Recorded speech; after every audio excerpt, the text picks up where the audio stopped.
Hello friends, नमस्कार। आज के वीडियो में हम श्री कृष्ण भगवान की जन्म कथा पढ़ेंगे, जो कि इस प्रकार है। भाद्रपद मास के कृष्ण पक्ष की अष्टमी तिथि के दिन कृष्ण जन्माष्टमी पर्व हर्षोल्लास के साथ मनाया जाता है। इस दिन भगवान श्री कृष्ण का जन्म हुआ था। भगवान श्री कृष्ण का जन्म मथुरा के कारागार में वासुदेव की पत्नी देवकी के गर्भ से हुआ था। द्वापर युग में भाद्रपद कृष्णाष्टमी तिथि की आधी रात को मथुरा के कारागार में वासुदेव की पत्नी देवकी के गर्भ से भगवान श्री कृष्ण ने जन्म लिया था। श्री कृष्ण ने बुधवार को रोहिणी नक्षत्र में जन्म लिया था। अष्टमी तिथि को रात्रिकाल अवतार लेने का प्रमुख कारण उनका चंद्रवंशी होना बताया जाता है। श्री कृष्ण चंद्रवंशी, चंद्रदेव उनके पूर्वज और बुध चंद्रमा के पुत्र हैं। इसी कारण चंद्रवंश में पुत्रवत जन्म लेने के लिए कृष्ण ने बुधवार का दिन चुना। भगवान कृष्ण ने माता देवकी के 8वें संतान के रूप में जन्म लिया था। कृष्ण जी का जन्म मथुरा में मामा कंस के कारागार में हुआ था। माता देवकी राजा कंस की बहन थी, इसीलिए भाद्रपद कृष्णाष्टमी तिथि को भगवान श्री कृष्ण का जन्मोत्सव मनाया जाता है। सत्ता का लालची था कंस। कंस को सत्ता का लालच था। उसने अपने पिता राजा उग्रसेन की राजगद्दी छीनकर उन्हें जेल में बंद कर दिया था और स्वन्य को मथुरा का राजा घोषित कर दिया था। राजा कंस अपनी बहन देवकी से बहुत प्रेम करता था। उन्होंने अपनी बहन का विवाह वासुदेव से कराया था, लेकिन जब वह देवकी को विदा कर रहा था, तभी एक आकाशवाणी हुई कि देवकी का 8वां पुत्र कंस की मौत का कारण बनेगा। ये सुनकर कंस डर गया। उसने तुरंत अपनी बहन और उनके पति वासुदेव को जेल में बंद कर दिया। उनके आसपास सैनिकों की कड़ी पहरेदारी लगा दी। कंस अपनी मौत के डर से देवकी और वासुदेव की 7 संतानों को मार चुका था।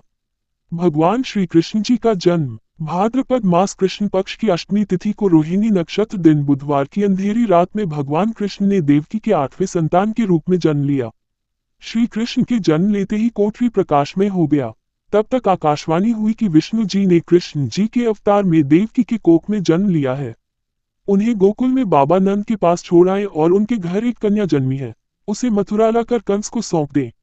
भगवान विष्णु के आदेश से वासुदेव जी भगवान कृष्ण को सूप में अपने सिर पर रखकर नंद जी के घर की ओर चल दिए।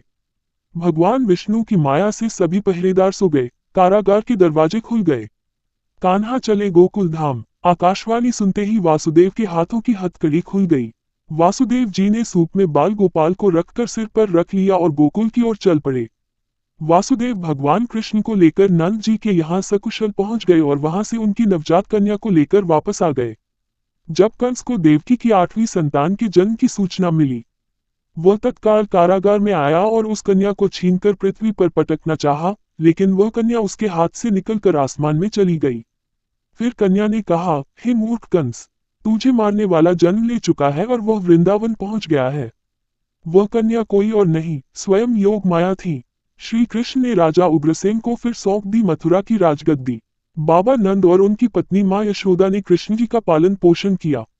राजा कंस ने कृष्ण जी का पता लगाकर उन्हें मारने की खूब कोशिश की, लेकिन कंस की सारी कोशिशें विफल हुई और कृष्ण जी को कोई मार नहीं सका। अंत में श्री कृष्ण ने कंस का वध किया। राजा उग्रसेन को फिर मथुरा की राजगद्दी सौंप दी। इस तरह से जन्माष्टमी की व्रत कथा पूरी हुई।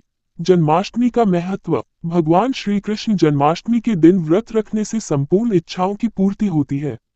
इस दिन विधिपूर्वक यशोदा नंदन की पूजा करने से सुख समृद्धि का आशीर्वाद मिलता है। वही जिन दंपतियों की संतान की चाह है, उन्हें जन्माष्टमी के दिन लड्डू गोपाल की उपासना करना चाहिए। ज्योतिषाचार्य के अनुसार इस वर्ष विशेष ग्रह नक्षत्र में होने की वजह से जन्माष्टमी को काफी शुभ माना जा रहा है।